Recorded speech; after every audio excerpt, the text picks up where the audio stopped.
Hello students, कैसे हो आप सब स्टूडेंट्स। इस वीडियो में मैं आपको क्लास 12 का जो सब्जेक्ट है मैक्रो इकोनॉमिक्स का उसका chapter methods of calculating national income को कराने जा रहा हूं।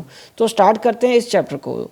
Methods of calculating national income. Circular flow model reveals that national income can be viewed in 3 different ways. Circular जो फ्लो मॉडल हमने पिछले चैप्टर्स में पढ़ा था, फर्स्ट चैप्टर में पढ़ा था, उसमें से उसके हिसाब से 3 मेथड्स बनते हैं। पहला है as the sum total of value addition in the economy, दूसरा as sum total of the income generated in the economy and as the sum total of the total expenditure of the final goods and services produce in the economy. तो पहला method कौन सा आया? Value addition, दूसरा आया income generated और तीसरा total expenditure method. तो इस वीडियो में पर्टिकुलरली हम क्या करेंगे? Value addition method. बाकी 2 मेथड्स हम अगली वीडियोस में करेंगे।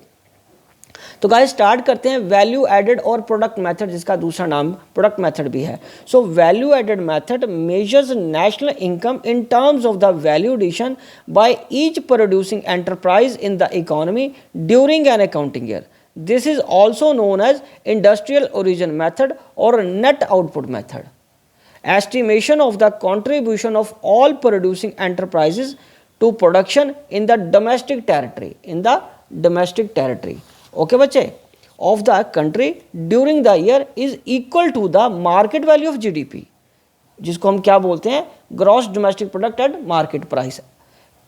It is adjusted to find out NNPFC, ठीक है, नेशनल इनकम। तो पहले क्या आएगा? वैल्यू एडेड कैसे आएगा? वैल्यू एडिशन ऑफ आउटपुट, उसमें से इंटरमीडिएट कंजम्पशन आप माइनस कर दो तो वो क्या आ जाएगा? वैल्यू एडेड बन जाएगा।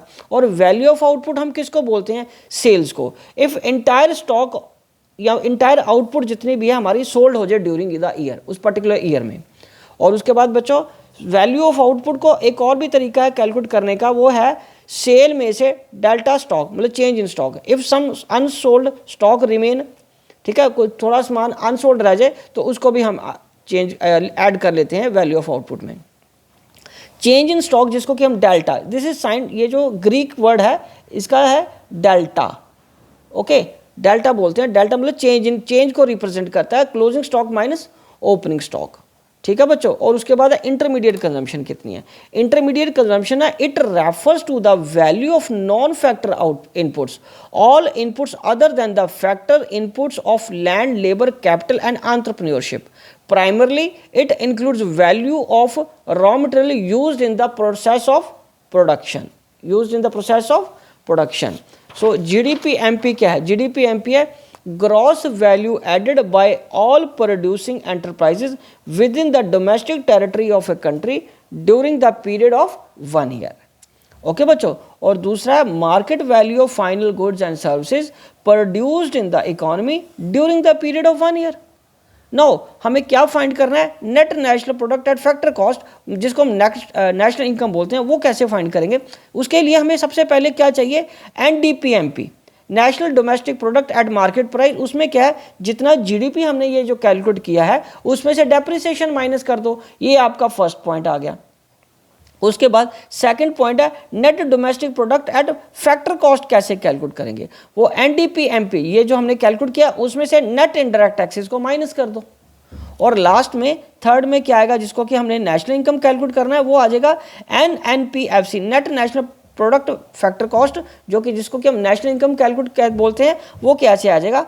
NDPFC जो हमने ये कैलकुलेट किया है minus net factor income from abroad, उसमें से net factor income from abroad हम माइनस कर देंगे, ठीक है बच्चों। तो ये हमारे पास फॉर्मूला आ जाएगा नेट इनकम को, नेशनल इनकम को कैलकुलेट करने का। अब बच्चे ये है कि आगे प्रिकॉशंस क्या लेने हैं हमें वैल्यू एडिशन मेथड में।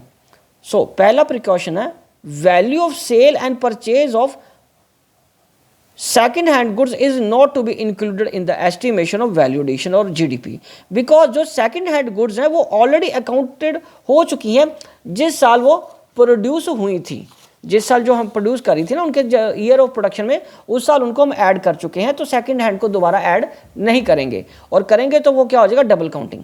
और सेकेंड है commission earned on account on the sale और purchase of second hand goods is included in the estimation of value addition because commission is a reward for the services rendered, okay बच्चों।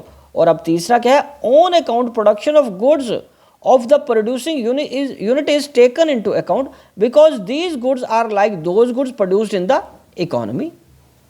क्योंकि own production के लिए भी किया है, उसकी कोई वैल्यू तो होती है, वो चाहे बाजार के लिए बनाओ, मार्केट में बेचने के लिए बनाओ या घर में कंज्यूम करने के लिए, तो प्रोड्यूस तो हो ही रही है ना, मार्केट वैल्यू तो उसकी कुछ है ही है, इसलिए उसको इंक्लूड करना पड़ेगा.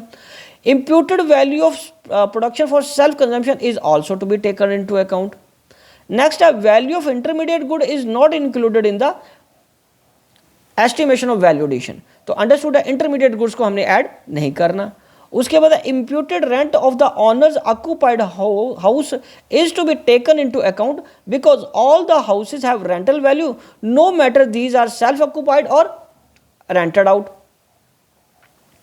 Services for self consumptions are not considered while estimating value addition because it is difficult to estimate their market value, like for example services of housewives. तो इनको हम कंसिडर नहीं कर सकते क्योंकि इट्स बहुत मुश्किल है हाउसवाइफ्स की सर्विसेज की वैल्यू को कैलकुलेट करना. ठीक है बच्चों. तो अब है आगे प्रॉब्लम. वो ये तो थे प्रिकॉशंस. अब है प्रॉब्लम्स ऑफ डबल काउंटिंग को कैसे दूर कर सकते हैं to avoid it. The problem arises when the value of certain goods is counted more than once. तो उसी को तो हम डबल काउंटिंग कहते हैं, डबल काउंटिंग मतलब. ठीक है. So this happens when we fail to draw the distinction between final goods. As far as an individual entrepreneur is concerned, it sells its goods and treats its sales as final sales. But it is for the students of economics to clarify sales of different enterprises, as final goods and intermediate goods depend upon their use.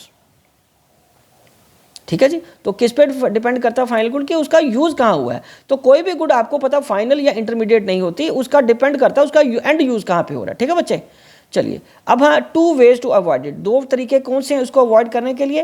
पहला, जहाँ तो हम final output method लें, या दूसरा value added method. So final output method क्या है. Only final goods and services are to be considered in the estimation of GDP. Intermediate goods are not to be considered.